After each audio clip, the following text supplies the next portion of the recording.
about 6 or 7 in the area, and then clamp it down, and then we can get to grips with who the hell is behind it all, who the hell's making all the top money.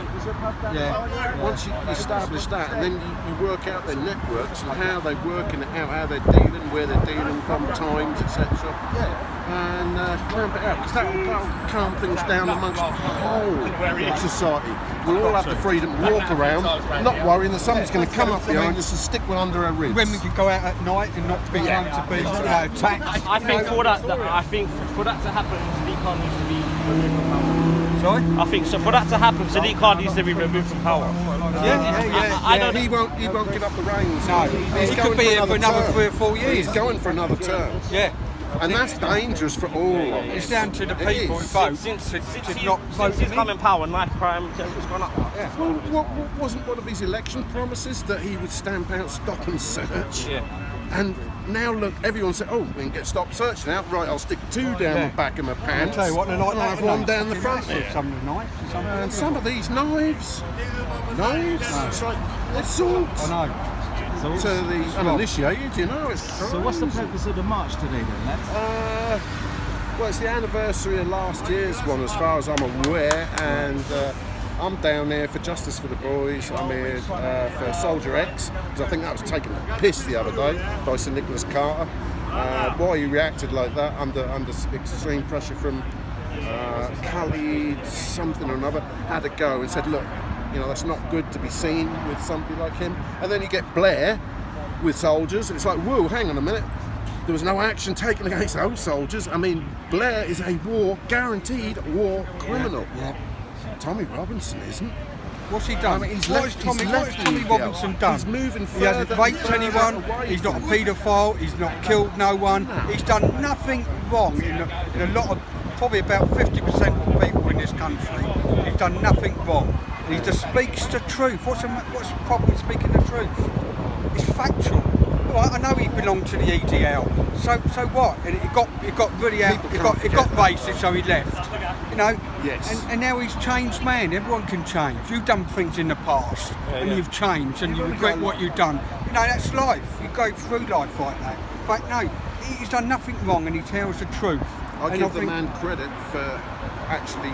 Factual, he tells facts. Exactly. He's read the Quran, he's read the Hadiths, he's up on the Book of Muhammad, he's on all the books of Muhammad, the Book of Aisha. Yeah, I ain't got a clue, I've never met. Have you read He's read it all. No, you haven't read it at all, you can't. No. But I think what happened to him that day, the day he got arrested, and the same day he got nicked and he got went to court and gone to jail, I think that was wrong. Shouldn't have happened. Yeah, no, they just write him out. They write him out of the equation. Because he's a false. He's a false. He's got respect. He's got a lot of people's respect. They want to try and silence him. Yeah, of course he is. And they're making it worse. Yes. They're making it worse. If people are coming out, they're stupid. They don't think. Cult figure. Yes. And they're doing that. The government are doing that. Everyone else is doing it. So the Muslims are doing it. Everyone else is doing it. Nicholas Carter just put another 500-600 on today's attendance. Yeah. He's put on over 1,000, maybe 2,000, sold about 10,000 t-shirts, camouflages, and everyone's going around with hashtags I am Soldier X. And I can't blame them getting behind him. He's just used it, yes, he's used it, but he was absolutely fuming that the guys have been suspended and now kicked out the army for a photograph in a service station. You got to be shitting me. It's not right. Well, it's down to the Muslim Council getting involved. Who's the Muslim Council? Never heard of them. Have you heard of them? Who is this group telling the army and other people what to do? Who are they? I never voted them in. I don't got a clue who they are. What is happening to the country? We've all of us, got to be aware when that twat charity gets out. Oh yeah. We've all got to be aware that he is going to start causing trouble again. I mean, he is 90% the reason why I come out on these demos, because of what he used to come out with. I was an avid listener of Talk Sport right through the night. Back in the day, you know, James Whale days, and then that American, the Jewish guy, Wolf, that's it. Wolf, and then there was others during the night, Mike Graham and what have you, and he was always invited on there. Him and Hook Hand from Finsbury Park. Do you remember him? Abu Hamza, that's the one. They they turned me against, because all we heard from 2001 was Islam, radical Islam.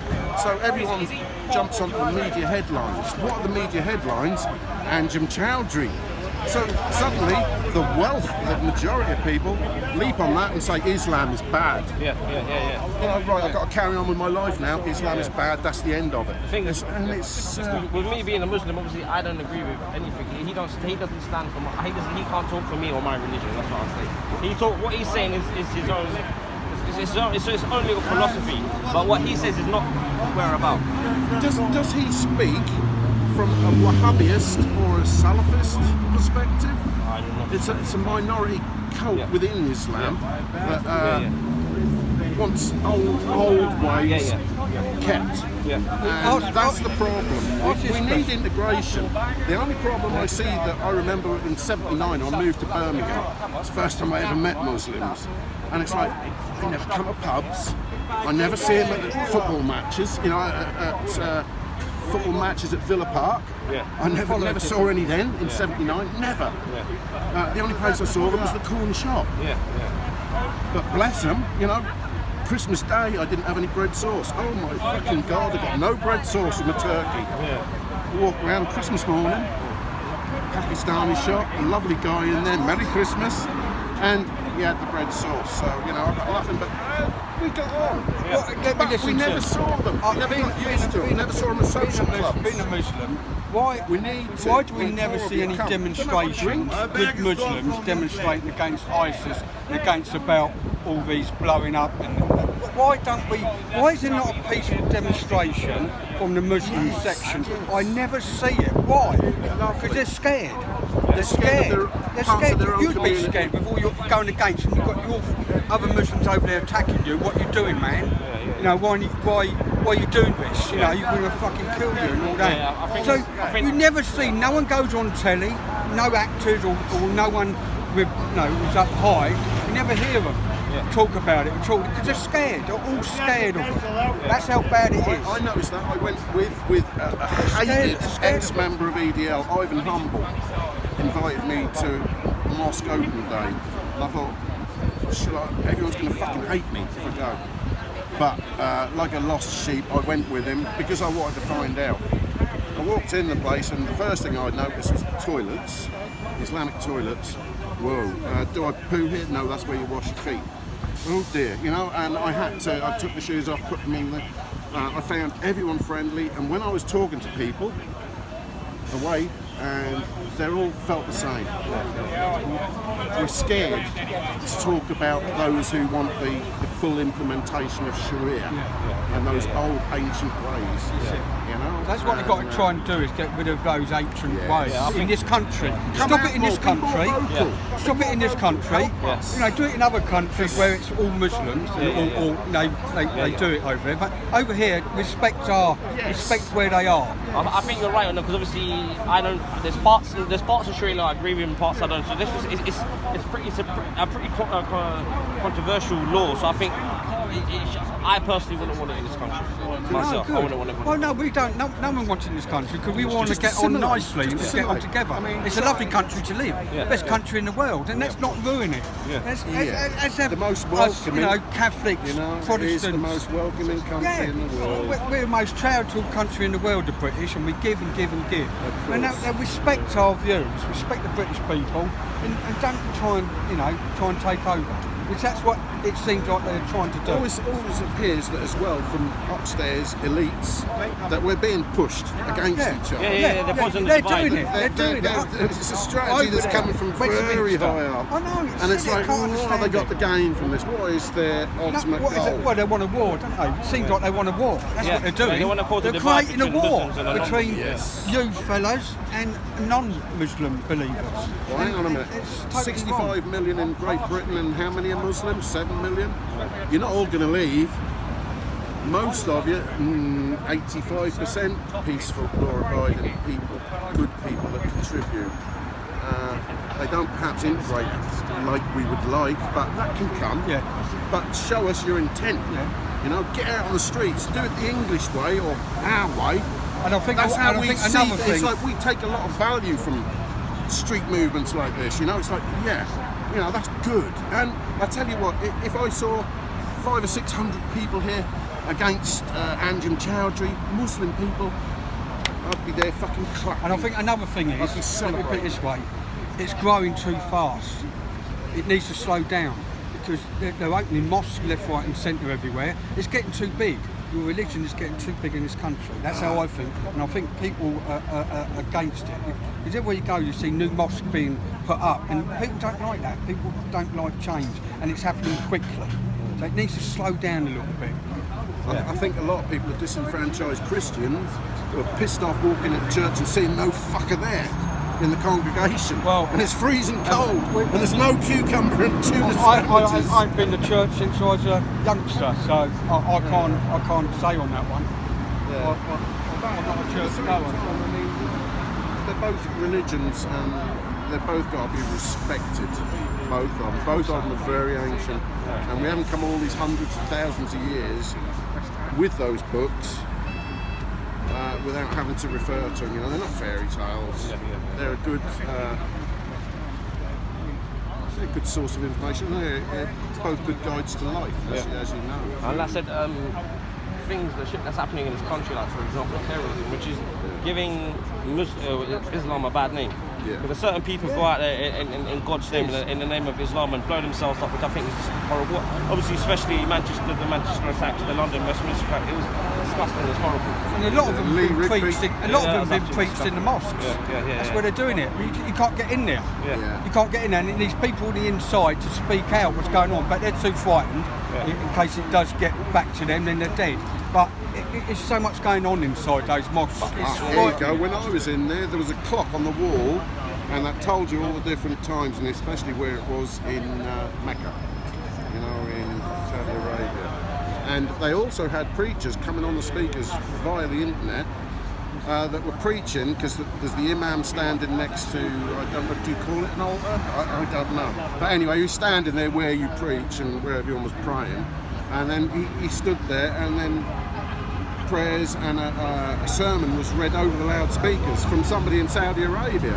So it's like, yes, you're very devout, you know, to go to those sort of lengths. But then, how easy is it to get a hate preacher to sit where he is and start pouring his poison down that's going to poison not only the people that are listening, but the victims. You know? I don't think the government are acting, I don't think they're not as tough on certain issues, say for example people like Anjem Chowdhury, the Lee Rigby killers. I don't think they should be, especially Anjem Chowdhury. He's getting out early. Let him out, kick him out of the country.